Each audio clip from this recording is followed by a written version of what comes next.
Всем привет! Вы на парфюмерном канале, который называется Душный блогер, ну а я Настасья. И вы попали на очень тематическое видео про ароматы, которые посвящены или в которых есть нота нарцисса. Сейчас сезон этого цветка, поэтому давайте посмотрим, что нам предлагает мир парфюмерии на эту тему. Мы поговорим немножечко чуть про историю этого цветка, совсем чуть-чуть без всякого занудства. И, конечно же, перейдем к топу ароматов с нотой нарцисса. Если кто-то сюда зашел чисто посмотреть подборку из ароматов, то, пожалуйста, внизу в описании вы найдете все тайм-коды, и можно будет потыкать, послушать про каждый аромат сразу, без вот этого вступления. Начнем с того, какой вид нарцисса используется у нас в парфюмерии. Всего один вид, который очень красиво называется поэтически так: Narcissus poeticus. Если я правильно помню, как читается по латыни со своей учебы. Тот нарцисс, который используется в парфюмерии, не похож на этот. То есть у меня желтый нарцисс, сегодня вот его специально приобрела, чтобы он стоял, нам тут украшал кадр. А вообще в парфюмерии используется белый нарцисс, и это тот нарцисс, который, судя по всему, рос у наших бабушек на огороде. Он белый, с желтой серединкой и с такой красненькой маленькой окантовочкой. Нюхая, вдыхая аромат цветка того белого, уже можно как-то почувствовать разные оттенки этого аромата. Не только цветочный, даже, наверное, нарцисс все-таки, если вот вы прям хорошо к нему принюхивались, он пахнет так очень ярко и навязчиво, и я бы не сказала, что это супер какой-то нежный такой аромат цветочный. И если подумать, то действительно там можно услышать то, о чем пишут в книжках, что нарцисс вообще-то пахнет сеном, навозом, медом, иногда даже табаком. Если так припомнить запах вот этого насыщенного нарцисса, то как будто бы это действительно правда. И у нас будет сегодня с вами один аромат на обсуждение, который буквально в себе сочетает все эти грани. И на данный момент, мне кажется, этот парфюм вот лучше всего отображает в целом нарцисс как цветок, как со всеми его вообще плюсами и недостатками. В парфюмерии используется абсолют. Это очень концентрированная версия ароматических соединений. И, как и многие цветы, все красивое в парфюмерии надо очень в больших количествах. То есть из 1 тонны цветков нарцисса получится только 750 грамм абсолюта. То есть очень мало, так сказать, и очень дорого. Родиной нарцисса считается Франция. И, как это ни странно, нарцисс даже специально не выращивают для парфюмерных целей. Но мы чуть-чуть, есть тут одна оговорочка, мы о ней сейчас поговорим слегка чуть попозже. Но суть в том, что вообще нарцисс для парфюмерии, да, его даже специально не выращивают. Он на свободном выгуле, он свободно где-то растет на чьих-то гектарах каких-то фермеров. И единственная проблема, это чтобы этот нарцисс не потоптал крупнорогатый скот, в частности коровы. И когда наступает цветение нарцисса, фермеры либо сами собирают эти цветки и потом перепродают, или как-то, в общем, в оборот это пускают, либо они предоставляют, грубо говоря, в аренду свои гектары, чтобы кому нужен этот нарцисс, приехал и собрал его. Вот. Так что, да, никаких специальных плантаций у этого цветка нету. Не знаю, звучит как будто немножко грустно, но, с другой стороны, молодец, что он не сдается и растет вот так вот свободно, и мы можем его так легко обонять и прикоснуться к этому парфюмерному ингредиенту, можно так сказать, да, не то, что там какая-нибудь тубероза, которую там днем с огнем не сыщешь. Только вот сейчас, мне кажется, недавно она начала как-то очень точечно появляться в цветочных магазинах. Ну ладно, сейчас не про туберозу. Ну и, конечно, тоже у каждого цветка, добропорядочного каждого цветка должна быть какая-то легенда, да, с чем-то вот связано, почему так называется, или что означает и так далее. И у нарцисса, я думаю, многие из вас знают, но кто не знает, сейчас расскажу. Это как бы легенда про очень самовлюбленного юношу. Собственно, так и получилось этот термин нарциссизм. Как говорят, давным-давно был настолько прекрасный юноша, что он сам себе так нравился, что, в общем, все девушки, которые обращали на него внимание, он их отвергал. И вот на него однажды обратила внимание некая нимфа, он и ее отверг, и боги так разозлились, что они сказали: ах так, тогда ты вот будешь любоваться на себя сам до самого конца, грубо говоря. И он увидел свое отражение в воде и подумал: о боже мой, как это прекрасно, как это великолепно, что за неземная такая красота. И он без перерыва на себя смотрел, пока не сгинул, можно так сказать. И на этом месте у берега якобы появился красивый, я заговорила как-то странно, красивый цветок нарцисса. А теперь вопрос: как часто вы встречаете нарцисс вот в этих парфюмерных нотах? Мне кажется, это довольно редкий товарищ. Во-первых, наверное, у него действительно сложный характер для парфюмерии. То есть это настолько многогранный и разный запах. И я бы сказала, что он не совсем такой канонически цветочный, канонически приятный. Да? Во-вторых, это когда-то было очень дорогое сырье. А в-третьих, и того сырья уж тоже нет.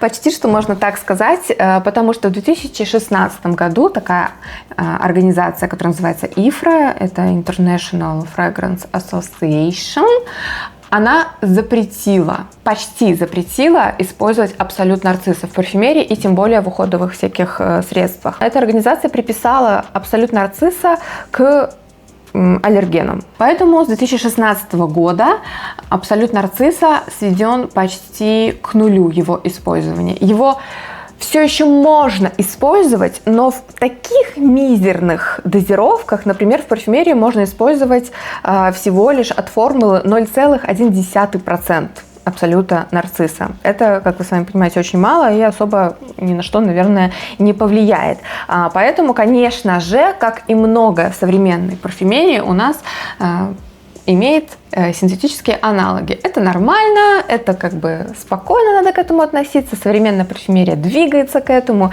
и чем дальше, тем больше у нас будет всяких синтетических заменителей и так далее. Поэтому относимся, грубо говоря, к этому нормально. Нарцисс не единственный цветок, кого постигла такая участь, поэтому как есть. И самая, наверное, яркая потеря касательно нарцисса случилась с британским брендом парфюмерии, который называется Penhaligon's. Кто меня хорошо знает, что я питаю теплые чувства к этому бренду. У меня, кстати, недавно был обзор на канале одной редкой коллекции Penhaligon's, так что переходите, смотрите, пожалуйста. А я говорю сейчас про их аромат, который называется Ostara, если правильно читаю и делаю ударение. И это как раз-таки аромат, который был целиком и полностью посвящен нарциссу. У меня остались, точнее даже не остались, это у кого-то остались вот эти сэмплики, и я их выкупила на eBay. Берегу их как зеницу ока, сама не пользуюсь, очень по редким праздничным случаям иногда достаю их, вот, например, как для этого видео. И получается, аромат вроде как вышел в 2015, что-то такое, а в 2016 уже выясняется, что лавочку с нарциссом надо прикрыть. И аромат был снят с производства. Почему, вы спросите, тогда не заменить чем-то синтетическим, наверное, да, или что-то такое, быстро не подсуетиться? Ну, наверное, весь смысл в этом аромате был как раз-таки вот в этих пропорциях и количестве используемого натурального сырья.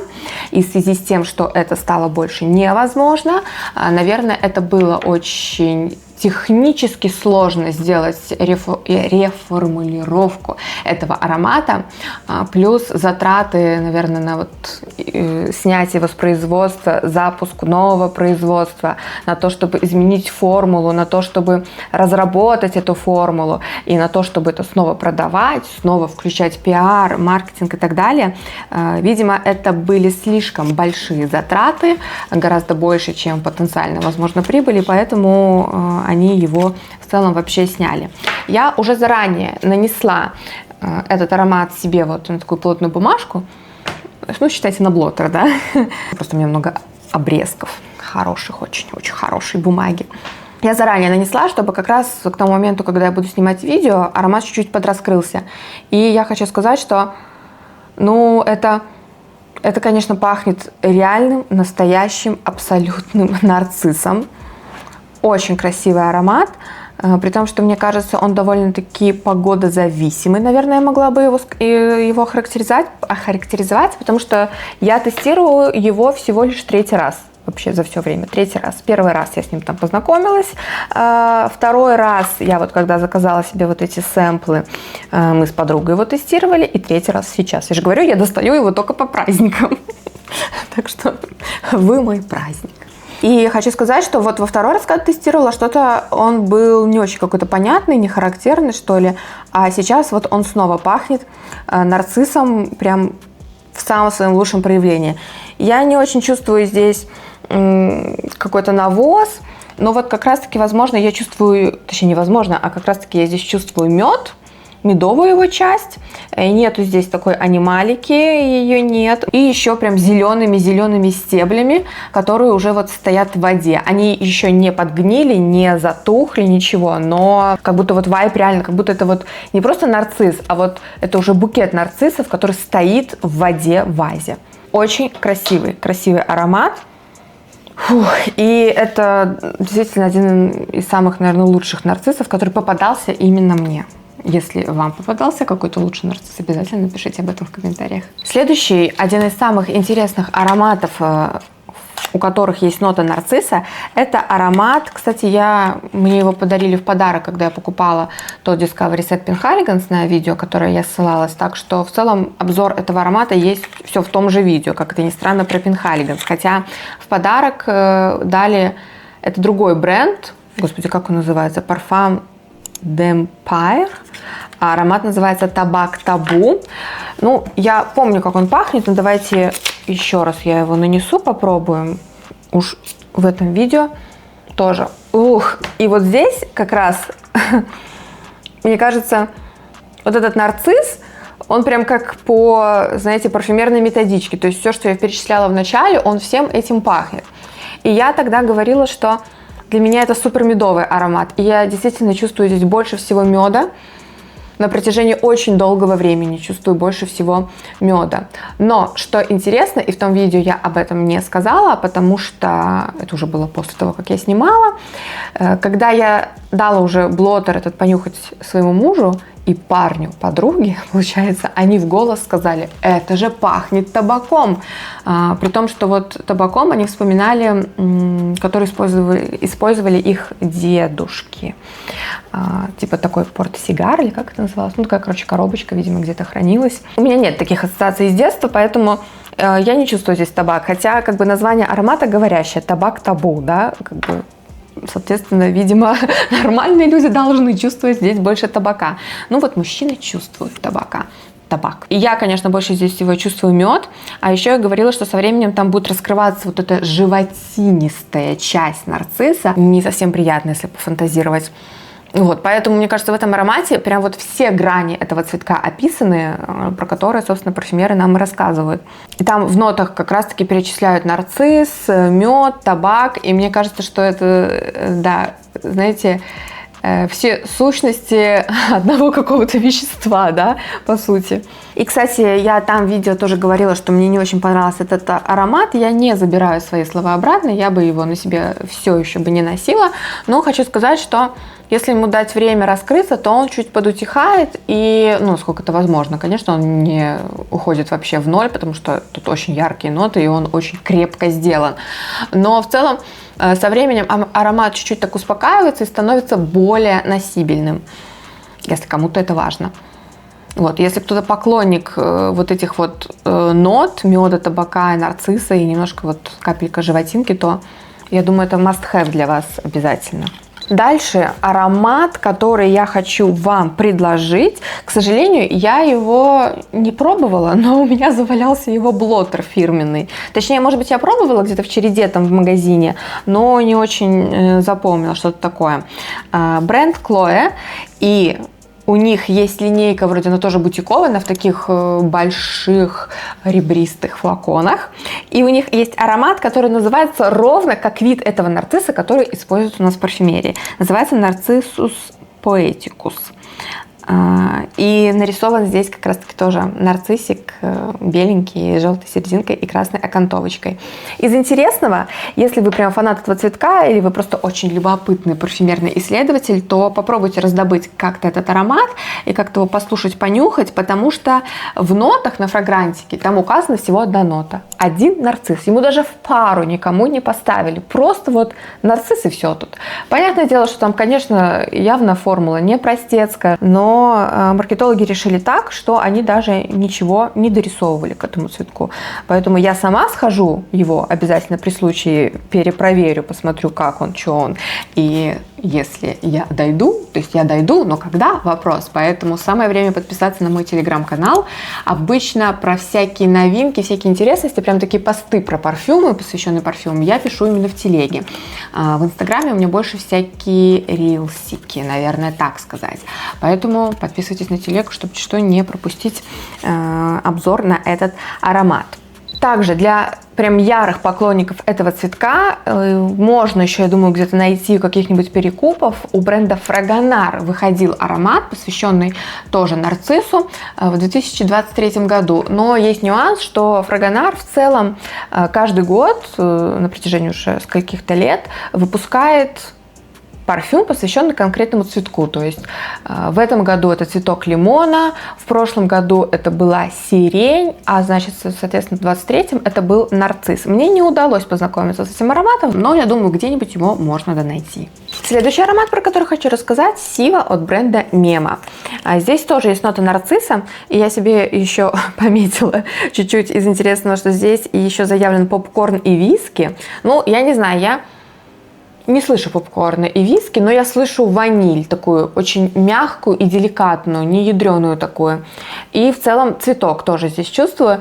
И это как будто бы нарцисс, но такой прям очень тоже разбавленный водичкой. То есть аромат, как мне пока что кажется, довольно легкий. То есть не такой прямо, что ли, хищный, не такой цепляющий. Ну, в плане, знаете, такой, что он не берет тебя за шкирки, такое, иди сюда. Вот. Очень комфортный, немножечко действительно вайб такого супер не сладкого, а очень комфортного по текстуре и по вкусу ванильного крема, в котором вот эти черные бубочки ванили есть, да, и вот где-то еще пробегал какой-то ароматизатор нарцисса. Но я бы не сказала, что этот нарцисс можно здесь разнюхать и узнать как бы вот так вот сходу, да, то есть это я просто уже знаю, что там есть нарцисс. Мне кажется, он просто такой вот нейтрально-деликатный, но в целом, да, если ты знаешь, что там нарцисс, то можно пофантазировать. То есть на фоне вот этих предыдущих, особенно на фоне этого Табак Табу или Остара, то это, конечно, попрозрачнее аромат. Один из самых известных парфюмеров нашего времени, Жан-Клод Элина. Кстати, да, у меня его здесь книжечка есть. Он называл хорошим ароматом с нарциссом в бренде Hermès аромат, который называется Eau de Narcisse Bleu. Что-то такое. Я не знакома с этим ароматом, но вы при возможности, при случае можете обязательно познакомиться. Если такой именитый, классный, титулованный парфюмер говорил, что там хороший нарцисс, значит там хороший нарцисс.